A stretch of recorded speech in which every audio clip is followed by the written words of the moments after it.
আসসালামু আলাইকুম সবাইকে। প্রতিদিনই তো আমরা ভালো মন্দ অনেক কিছু দিয়ে ইফতার করি। তো আজকে চাইছিলাম যে বাইরে গিয়ে মসজিদে ইফতার করব অসহায় মানুষদের সাথে।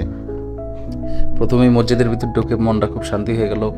আমাদের কক্সবাজার সদরে ক্যাম্পের পাশে এরকম এত সুন্দর একটা মসজিদ আছে। তো এখানে ইফতার হচ্ছে বাহির থেকে মানুষ আল্লাহ রাস্তায় যা কিছু দেয় তা দিয়ে এখানের লোকজন ইফতার করে যারা অসহায় আছে।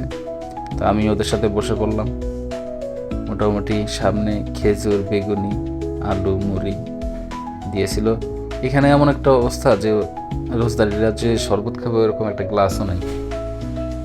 ইফতার করার পরে চলে আসলাম। এটা আমাদের ক্যাম্পের সামনে, কক্সবাজার সমুদ্র সৈকত থেকে প্রায় 2-2.5 কিলোমিটার পথ। তো নিজের কাছে আজকে নতুন এক অভিজ্ঞতার শিকার যে আমরা এত সুন্দরভাবে থাকি, তারপরেও আল্লাহর কাছে শুকরিয়া নাই।